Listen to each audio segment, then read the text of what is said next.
मनगटात बळ, बुद्धी व चातुर्य आहे, तोच स्वकर्तृत्वावर लोकाभिमुख राजा बनू शकतो. असा संदेश देणाऱ्या व ज्यांच्या कृतिशील कार्याचा उल्लेख भारताच्या इतिहासात सोनेरी अक्षराने केला जातो अशा लोकमाता अहिल्याबाई होळकर.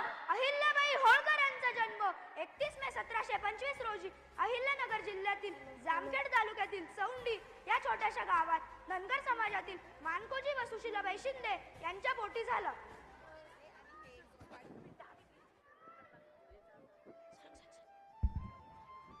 अरे पळशील की थांब की जरा. लवकर कर, गुरुजन आपला मारतील. गप्पा बस. कर, तुला ते करायचंय. एकदा बाजीरावांबरोबर लढतून परत येताना सैन्याचा तळ चौंडी गावातील सीना नदीच्या काठी थांबला होता. नदीकाठी महादेवांचं सुंदर देऊळ होतं. अहिल्या आपल्या आई बरोबर दर्शनाला आली होती. वाळूत शिवलिंग तयार करत होती, नक्षी काढत होती. तोच तोच सैन्यातला घोडा उधळला.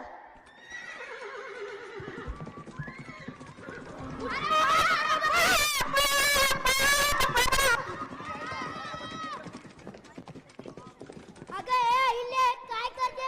चल पळ, घोडा उधळलाय. मी नाही येणार, तुझं.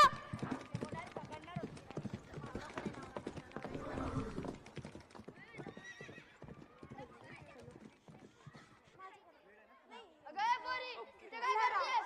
तो उधळता घोडा तुला उडवणार असतात. हे उचलते. अरे पागल. जे आपण घडवावे ते जीवापाड, प्रसंगी जीव सोडूनही रक्षण करावे असेच सगळे वडील माणसं सांगतात ना. मग मीही तेच केले, घडवलेल्या पिंडीचे रक्षण केले. माझे काही चुकले का? नाही बाळा, तुझे काही नाही चुकले. मल्हार बा, या पोरी तुम्ही तुमची सून करून घ्या. तिला राज्याच्या लायक बनवा. तुमचा कुलपुत्र खंडेराव त्याला राज्याच्या लायक हीच करू शकेल. हिला सून करून घ्या आणि राज्यकारभाराच्या अनेक पत्रांचं शिक्षण द्या.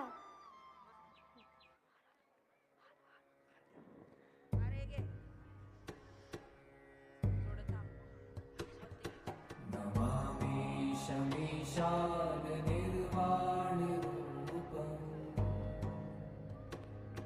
विभुं व्यापकं ब्रह्मवेदस्वरूपम् निजं निर्गुणं निर्विकल्पं निरीहम्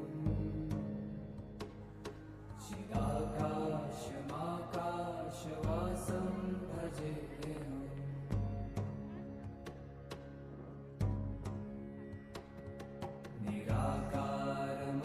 निराकारमोकारमूलं तुरीयम्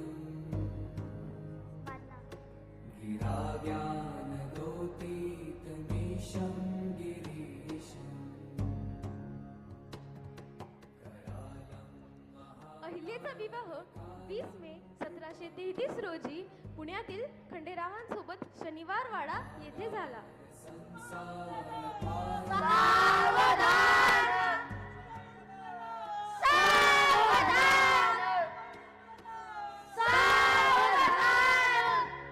खंडेरायाच्या लग्नाला बानू नवरी नटली, कालबाई सुपारी फुटली. अन नवरी नटली, कालबाई सुपारी फुटली.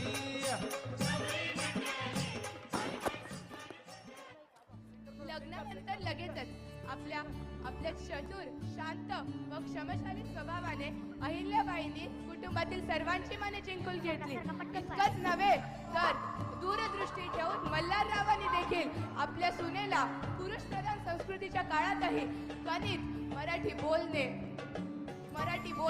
वाचणे व इत्यादी गोष्टी शिकवल्या.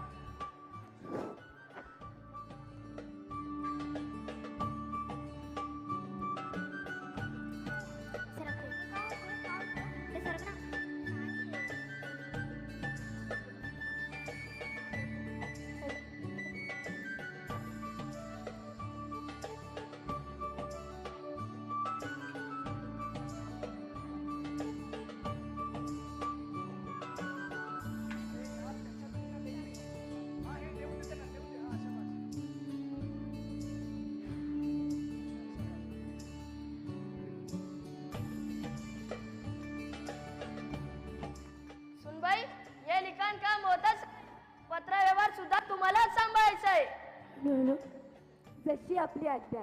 मी आपल्या विश्वासाला तडा जाऊ देणार नाही.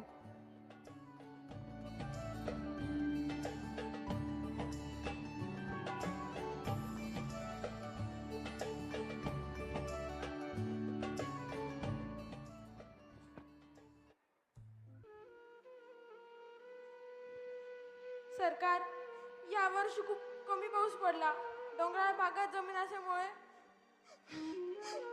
समद वाहून गेलं. म्हणायला तसं पीक आलं नाही सरकार. म्हणून या वर्षीचा महसूल माफ करा. पाऊस पडणं किंवा न पडणं हे आमच्या हातात नाही. तुम्हाला विहिरी किंवा बंधारे बांधायला हवे होते. तुमची अडचण आम्ही समजू शकतो. जर तुमचा महसूल माफ केला तर ज्या शेतकऱ्यांनी महसूल भरलाय त्यांच्यावर अन्याय झाल्यासारखं होईल. तुम्ही येऊ शकता. थांबा. काय झालं सुनबाई? या शेतकऱ्यांची जमीन डोंगराळ भागात आहे आणि डोंगराळ भागात पाऊस पडला तर तो वाहूनच जाणार. आणि माझे बाबा नेहमी म्हणतात डोंगराळ भागात विहिरी खोदू शकत नाही आणि वाहणाऱ्या पाण्यासाठी बंधारे सुद्धा बांधू शकत नाही. तुम्ही अगदी योग्य बोलला सुनबाई. आमच्याकडनं चुकून अन्याय होणारा तुम्ही आम्हाला दाखवून दिला सुनबाई. जा विश्रामगृहात आराम करा. तुमचा न्याय निवाड आम्ही उद्या करू. सरकार धन्यवाद, खूप खूप धन्यवाद.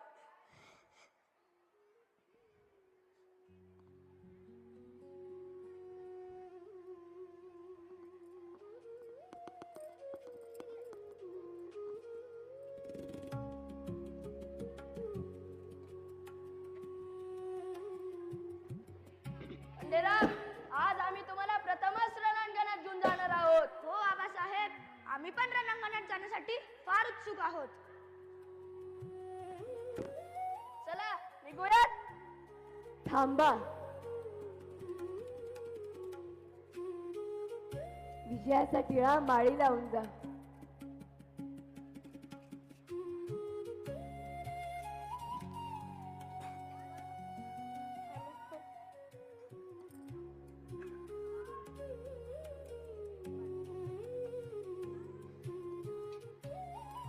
विजयी होऊनच परत या.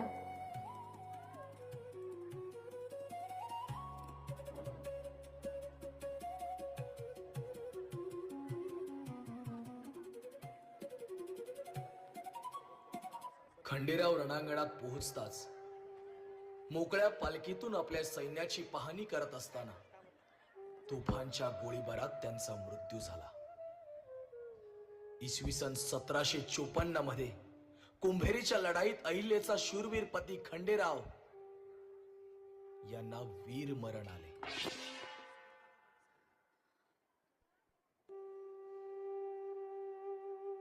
हो सांगितलं सगळं सांगितलं. मॅम म्हणल्या की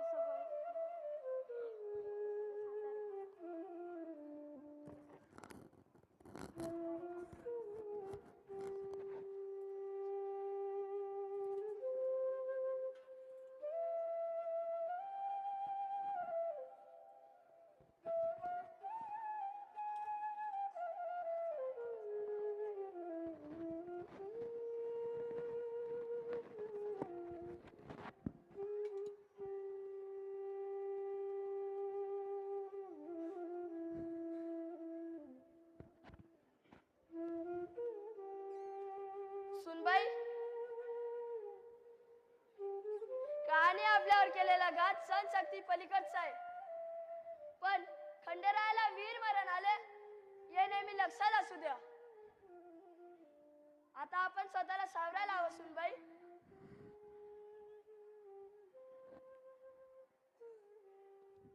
मामांजी, लग्नानंतर मरेपर्यंत यांचे साथ देईन असे वचन आम्ही दिले होते. या वचनास आम्ही बांधील आहोत. मामांजी, आम्ही सती जाणार आहोत. सुनबाई, माझा काळजाचा तुकडा, माझा मुलगा गेलाय. तुम्ही सती जाण्याचा निर्णय घेतला तर या राज्याचं कसं होईल? मामांजी, प्रथेप्रमाणे आम्हाला सती जावंच लागेल. आणि प्रश्न फक्त प्रथेचाच नाही, तर आमची देखील अंतर मनापासून इच्छा आहे की आम्ही यांच्यासोबत सती जावं. सुनबाई नीट विचार करा. प्रथा परंपरा कधी पाळायच्या कधी नाही याच्या निर्णय परिस्थितीनुसार घ्यावे लागतात. आणि आज परिस्थिती अशी आहे की तुम्ही सती जाऊ नये. मामांजी, आमचा निर्णय झालाय. आम्ही सती जाणार म्हणजे जाणार. यांना दिलेले वचन आम्ही मोडू शकणार नाही. सुनबाई, ठीक आहे, तुम्ही सतीत जावं, पण त्याआधी माझी एक अट आहे. तुम्ही सती जाण्याआधी या पहिल्या म्हाताराला मारू द्या. मामांजी, अशी अभद्र का बोलताय तुम्ही? तुम्ही आमचे सर्वस्व आहात, आमचे आधारवट आहात. आपल्या म्हणण्यानुसार प्रथा परंपरा या परिस्थितीनुसार बदलाव्या लागतात. म्हणून आम्ही सती जाणार नाहीत. मरेपर्यंत या राज्यासाठी आणि समाजहितासाठी हा देह जिजवेन याची ग्वाही मी तुम्हाला देते. आता समाजहित आणि राज्यहित हेच माझे ध्येय आणि याकरता ही अहिल्या सातत्याने लढेल.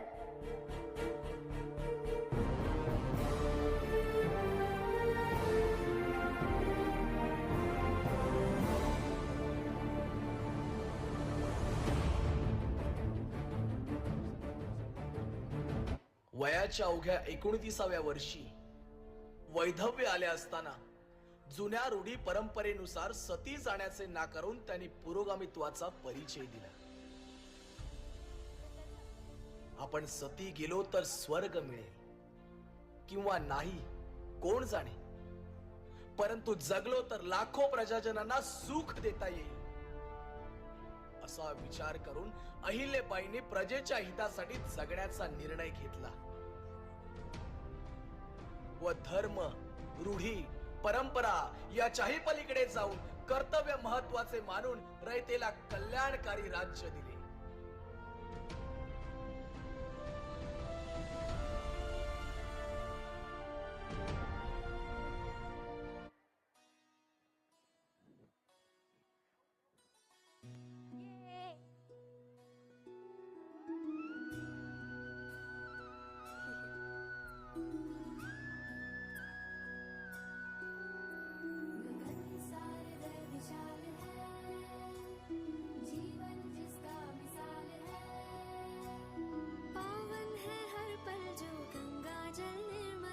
कहता इतिहास भी कि रानी एक बेमिसाल है.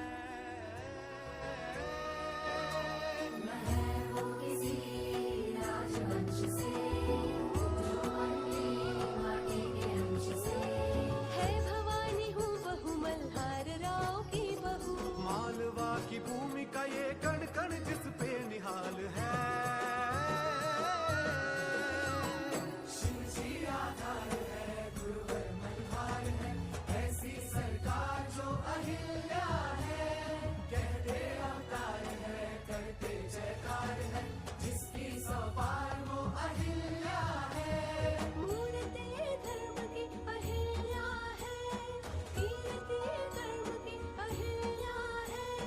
सज्जनों की बालिका अहिल्या है, दुर्जनों की बालिका अहिल्या है. शिव की आराधिका अहिल्या है, अनुपम जो शासिका अहिल्या है. अहिल्या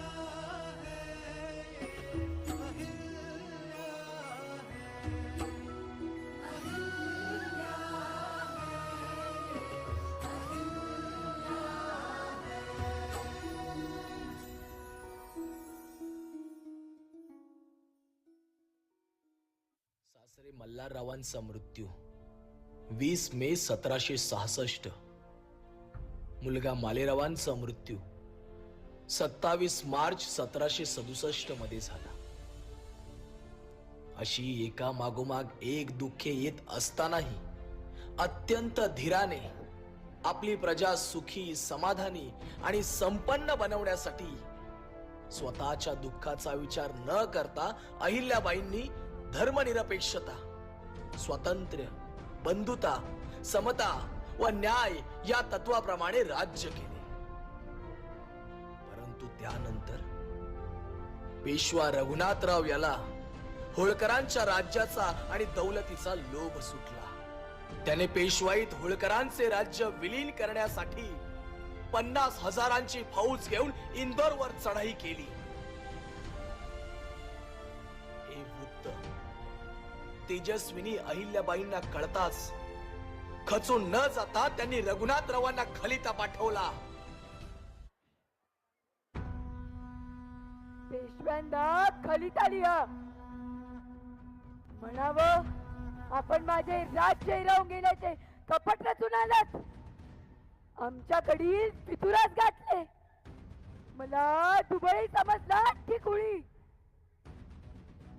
दुःखात बुडलेल्या सदिक बुडवावे हा तुमचा दुष्ट हेतू. तर आपली गाठ रणांगणातच पडेल. माझ्या बरोबर युद्धात पारंगत असणाऱ्या स्त्रियांची फौज असेल.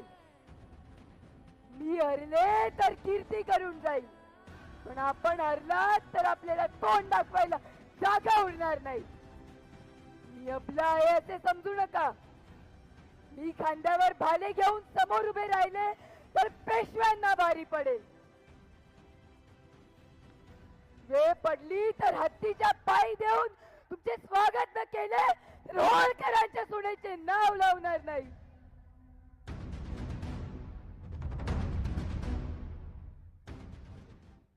मुत्सद्दी अहिल्या म्हणजे तळपती समशेर आणि लखलखती वीज होती.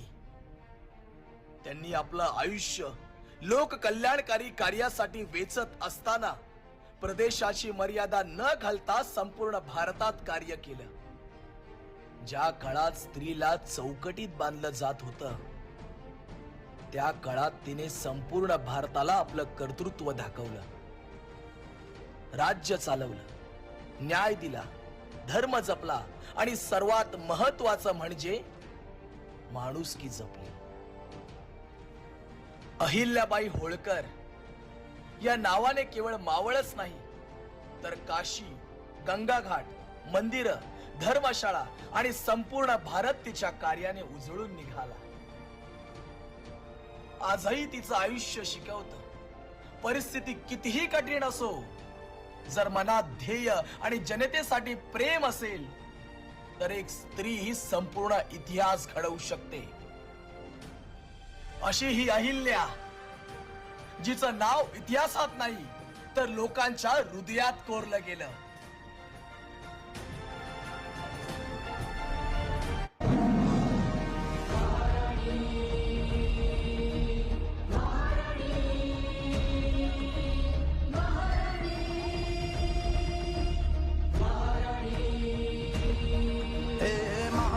पुण्यश्लोक महाराणी त्रिभुवनी नाव गाजे त्रिभुवनी.